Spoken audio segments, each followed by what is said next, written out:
Good morning. We are going live on the S&P 500, NASDAQ, and the Dow. I'm going to go ahead and head over to that trade now. So this big jump here, this was unemployment claims and the GDP. Both of those came in better than expected.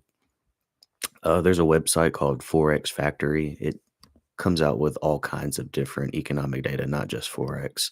As you can see here, U.S. unemployment claims, and it covers different markets all over the world.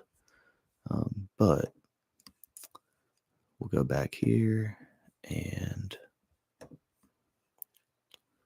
boom, 103. Okay, cool. We should be at break even for the day now, at least. Yeah, cool.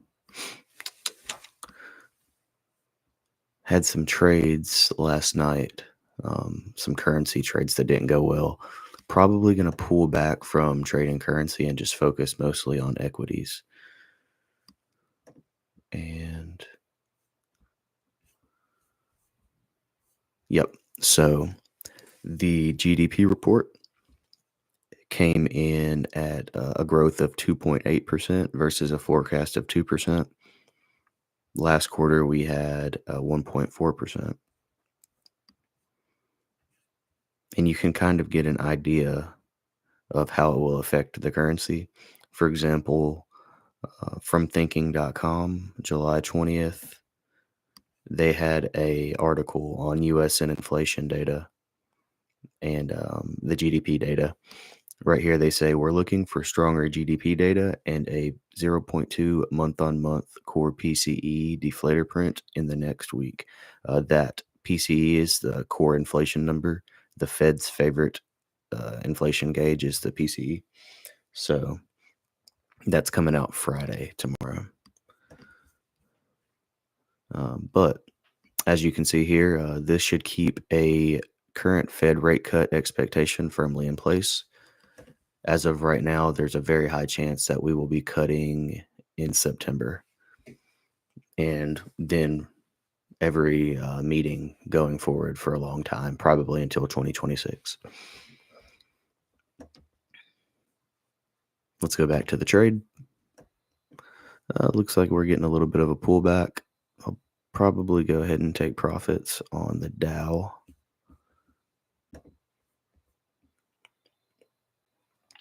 And then I'll get back in this trade when the market opens. Got to go do some real estate activities. Well, looks like we are shooting up. What I'll do here is I'll place a limit buy here.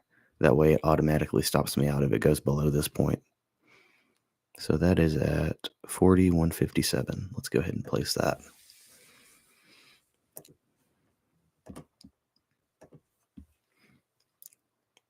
Ooh, looks like we already hit it. Cool. Let's get out.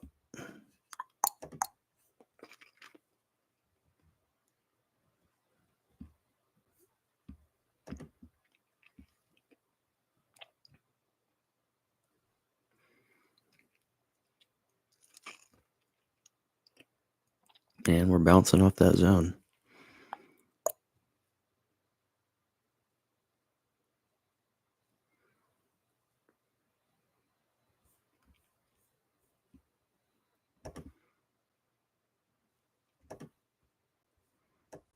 That's a pretty strong demand zone. I don't know if I need to get out there.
As you can see here, there was a pretty strong sell off here. So that is a supply zone,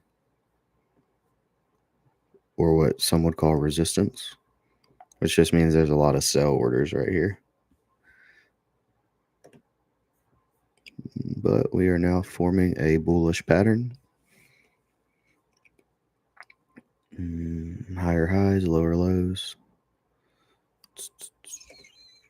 Same thing over here.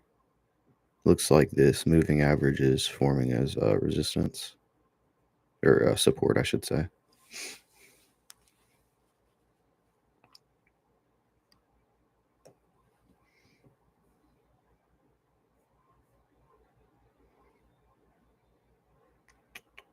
Ooh.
Order filled.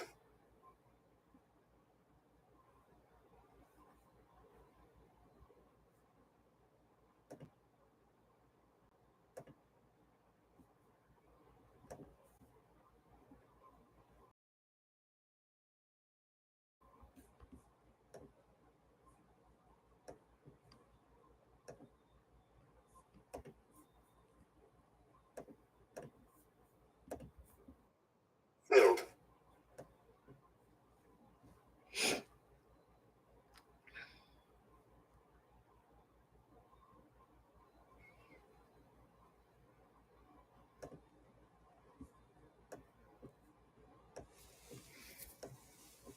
Here on the NASDAQ, you can see again we have these higher lows. Boom, boom, boom, boom.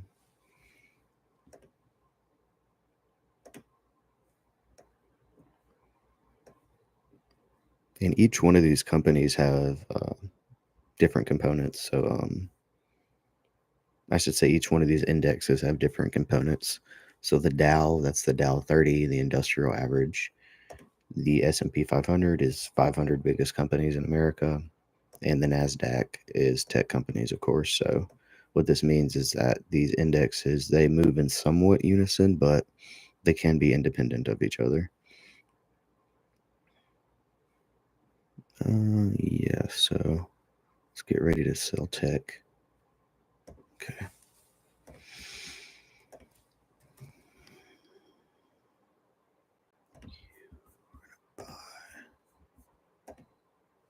Wow.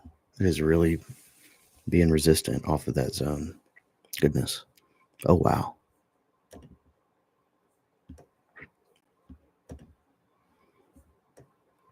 Yeah, you know what? I'm going to let this ride.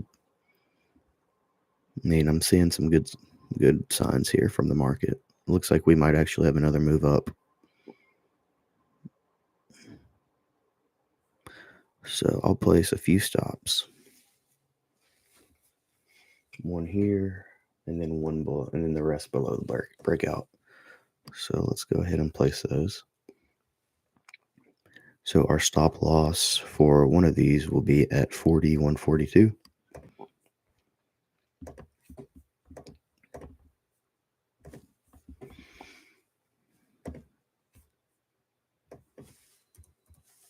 for 19 accounts. Stop order. Okay. And as you can see here, now if this falls, one of these four will be sold at this point. Then we're going to sell the rest below the big jump today, which is called the demand zone. All right. The reason for that is because there's a lot of sell orders down here below this demand zone. So if it goes below that, then a lot of those sell orders will trigger, therefore taking the price down. So we're going to do it at 40, 49, just so we don't get stopped out by a small move. All right. So sell.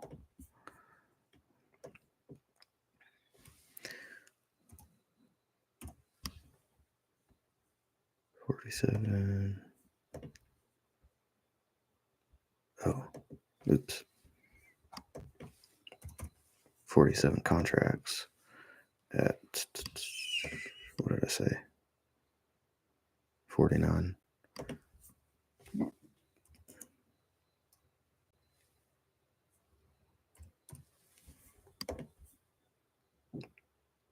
No, 49.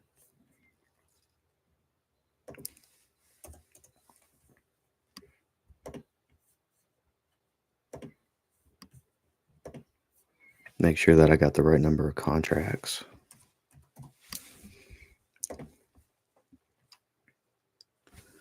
19 times 3, 57.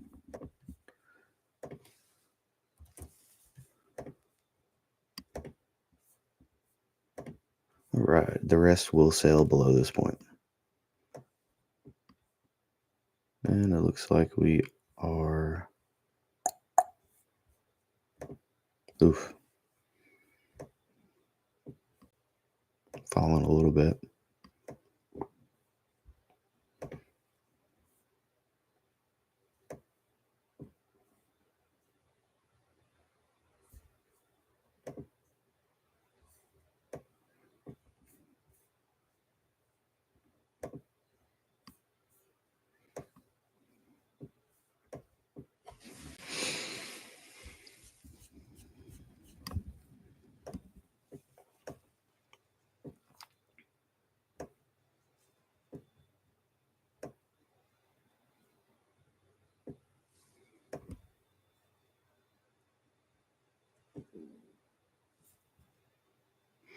This is what is called a pennant.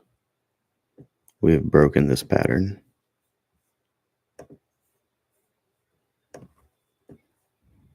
And it is acting now as support or like a floor.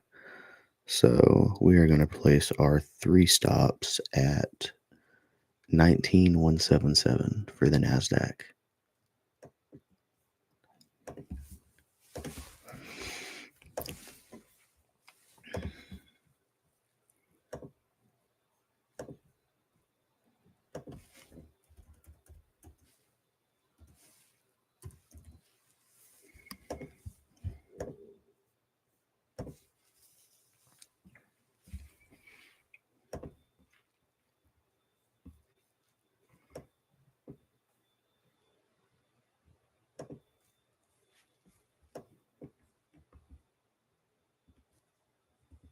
Now we're trying to find a good support demand support level for the S&P. So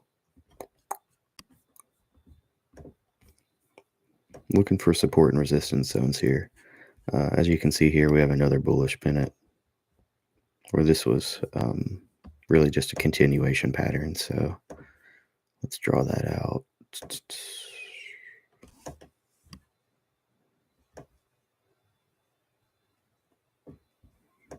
All right.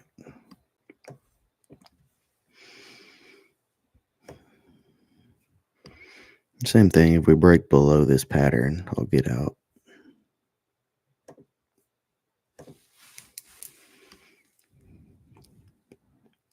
Which looks like about here.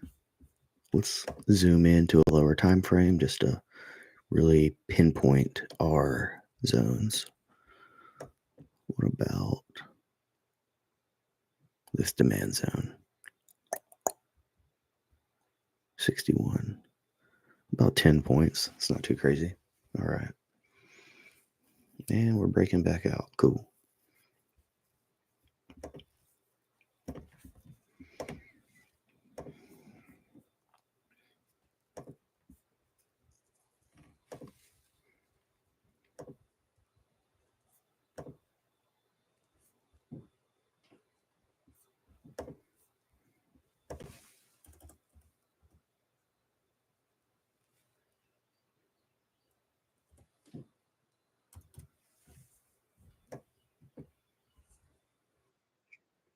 Order rejected. I accidentally did a buy instead of a sell. So if you're long, if you want to set your stop loss, you can do a stop sell. Whenever it falls down to that price, it will get you out of the trade automatically. You don't have to do anything. All right, 59.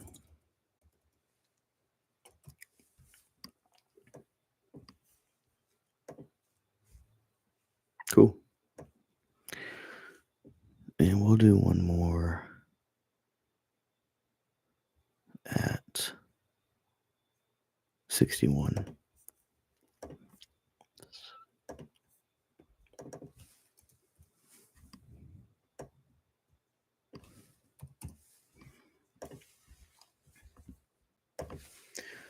All right, I'll keep y'all updated, and we'll be back around 30 minutes or so after the market opens.